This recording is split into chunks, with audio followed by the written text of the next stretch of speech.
Hi, today's presentation is all about the importance of story. Thank you for joining me.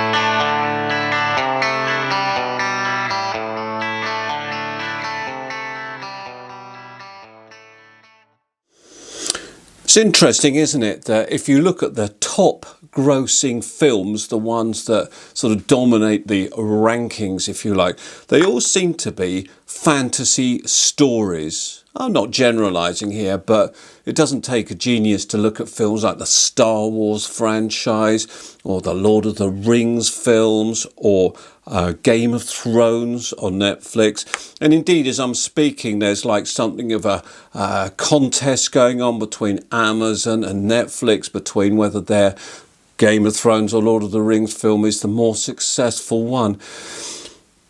So why is it that we put so much emphasis and interest on these obviously fantasy, mythical type of films?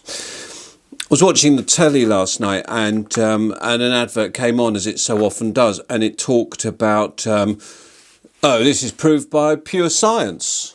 So it's almost like our society has got some sort of split going on here. On the one hand, we want things to be scientifically true and proven. Your memory doesn't have to be very long to go back to the COVID pandemic. And in the COVID pandemic, what did we find? That scientists were standing up, and the information that was given out on TV and on the media was that we must be led by the science.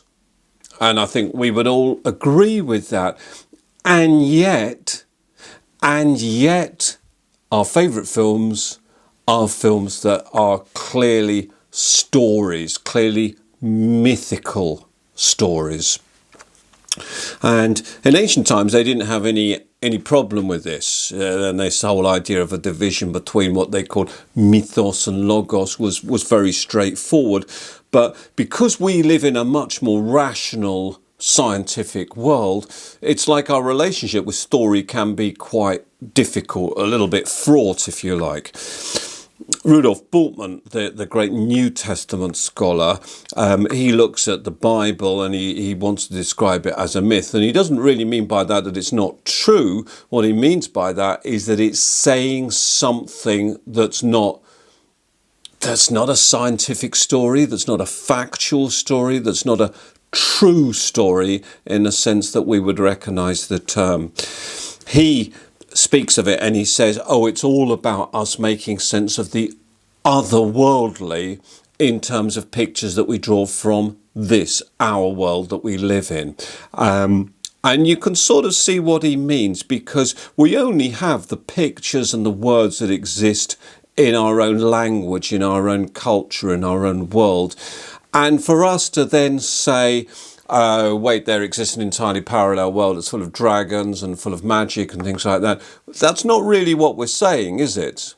What we're really saying is that there are ways of making sense of our world by using pictures that are drawn from these fantasy stories, from these mythical stories.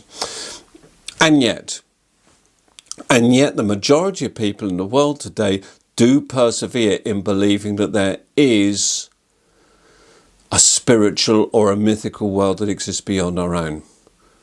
The number of people that are members of religion hasn't got any less. It may have in the UK and it may have in Western Europe, but worldwide that's not the case. People hang on to these stories. They get some meaning from those stories.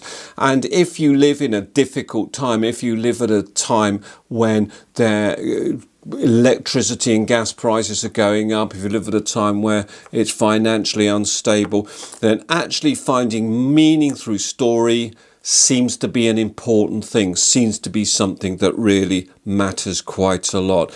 And people can retire to a fantasy world And that's not a bad thing, because it can help them make sense of and cope with our own.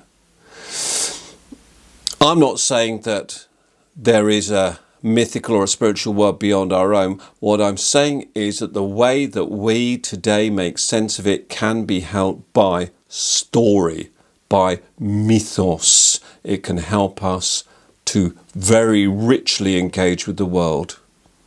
Thank you very much for watching. Hope you've enjoyed that little talk. If you have, like the video and indeed subscribe to the channel. See you again soon. Thank you.